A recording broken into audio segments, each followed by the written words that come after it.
To the race to the White House, Kamala Harris has been ramping up the star power with more celebrities, including pop icon Jennifer Lopez, taking to the stage alongside the Democratic nominee at rallies in the fiercely contested battleground states of Arizona and Nevada.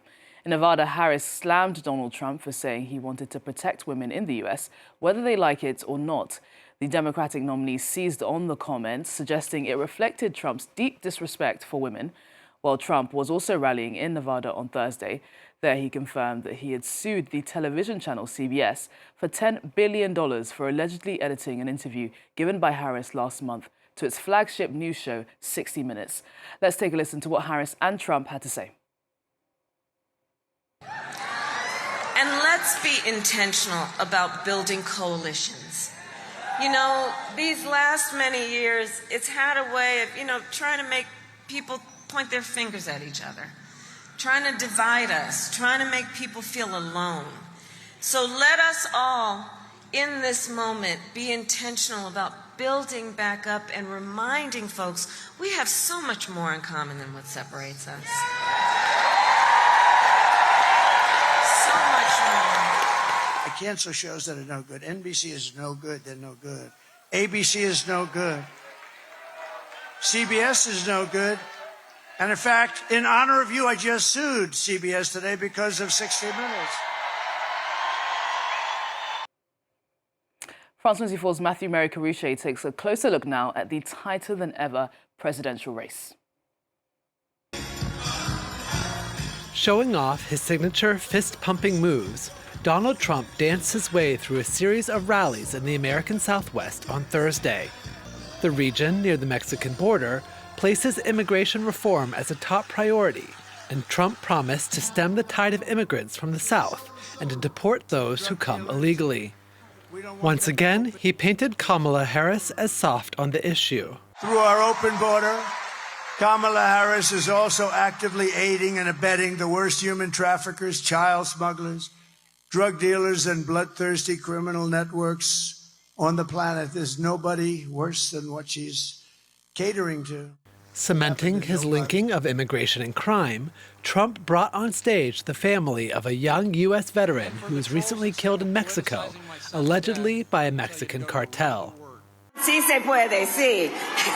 In the neighboring state of Arizona, Kamala Harris has been trying to win over the Latino community, the largest ethnic minority in the American electorate. She denounced what she sees as Trump's stigmatization of immigrant communities. He insults Latinos, scapegoats immigrants, and it's not just what he says, it's what he will do. If elected, you can be sure he will bring back family separation policies. Only on a much greater scale than last time. According to the Department of Homeland Security, approximately 5,000 minors were separated from their parents after crossing the border under Donald Trump's presidency. Despite his rhetoric, Trump is faring better among Hispanic voters than he did when facing President Joe Biden in 2020. Nationally, Trump had the support of 38% of registered Hispanic voters in a series of polls conducted this month, up from 32% at the same point 4 years ago. Well, with growing geopolitical tensions and all-out wars breaking out, the next U.S. president will face serious foreign policy challenges. Well, let's get more on this with Peter Trubowitz. He's a professor of international relations. He's also director of the Phelan US Centre at LSE and associate fellow at Chatham House. Thanks so much for joining us on the programme, Peter. We really appreciate your time. I want to first of all tackle one of the most pressing conflicts in the world right now, the war in Gaza. Give us your thoughts on how both candidates are likely to handle the war if they get into office. I think both of them will, find themselves, in a sense, kind of boxed in by developments that are ongoing on the ground in Gaza, and that Trump, I think, will make an effort to try to, if he's elected, to will back Netanyahu early on, at any rate, in a very kind of kind of put his arms essentially around him. He's already said on a number of occasions to Netanyahu that you need to get the job done.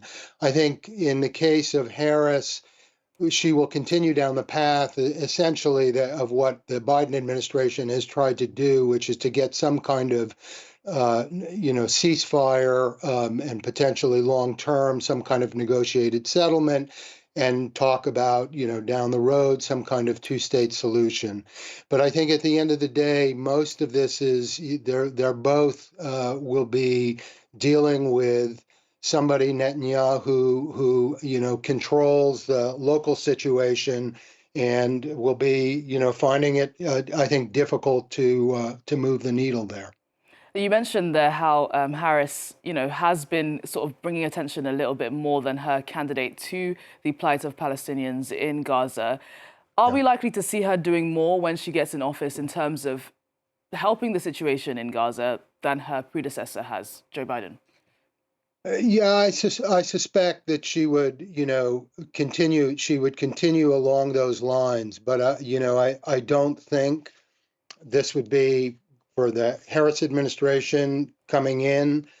I mean, it will be one of the top foreign policy issues for it. Ukraine would be another, and China would be probably the primary focus.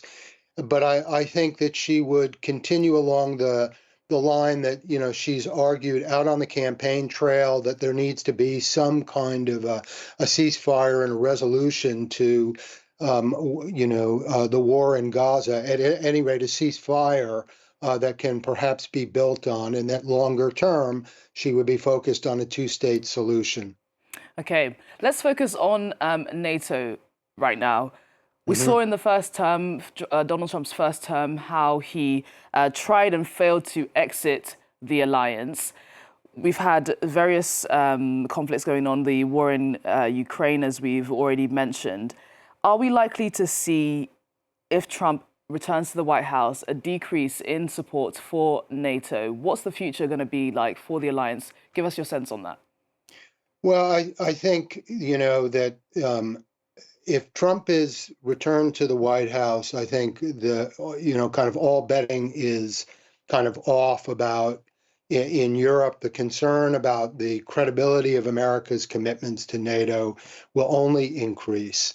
And I think, Trump's approach to foreign policy is partly to rely on bilateralism. It's partly to rely on U.S. markets and the leverage that offers him in dealing with countries. And part of it is relying on uncertainty about kind of what he'll do. And my guess is that he would raise continuing ongoing concerns about the depth of America's commitment to NATO, in part to get NATO countries to invest more in defense and, as a share of GDP. And I think kind of the more narrow focus would be on trying to get a quick type of settlement in Ukraine that I think will concern especially, European frontline states like Poland and the Baltic states, because it would be an outcome, I think, dictated principally by where forces are on the ground in Ukraine. We've seen Trump's affinity for strongmen and for populists in Europe, particularly Russian President Vladimir Putin. Let's talk about the future of the war in Ukraine. What's support for Ukraine likely to look like if Trump becomes commander-in-chief? Well, look, I would say in general, irrespective of which one is elected, that the direction of travel in the United States is declining support for the war.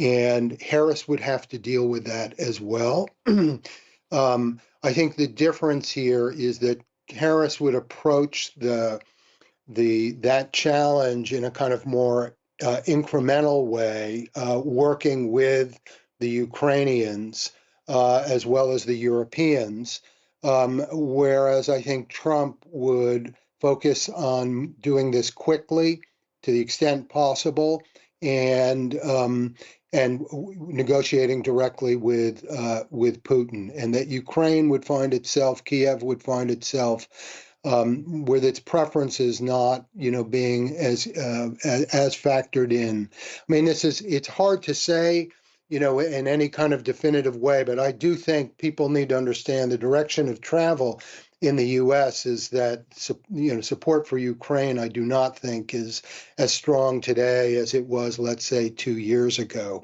And that's been evident in congressional opposition to increased allocations of military aid to Ukraine. And if you just look at the priorities of American voters right now, I mean, the three top issues are the economy, immigration, and abortion, women's right to choice. And if you look at national security issues, they're way down on the list. Americans right now are not focused principally on what's going on in Ukraine or Gaza or in East Asia like Taiwan. They're focused principally on things at home. This is not to say that the Ukrainian issue couldn't make a difference with Polish American voters in Pennsylvania, Michigan, and Wisconsin, or Gaza couldn't make a difference with Arab American voters in Michigan in particular. So it could play out there. But the general direction of travel, to get back to your question with respect to Ukraine, is that support is not as robust in the United States as it was some time ago. So foreign policy issues very much taking a backseat for voters Absolutely. in the race to the White House. Peter, thanks so much for giving us your thoughts there. I really appreciate getting your analysis. That's Peter Trubowitz, who is a professor of international relations. He's also director of the Phelan US Centre at LSE and associate fellow at Chatham House. Thanks so much for your time. Hey with you, Yinka.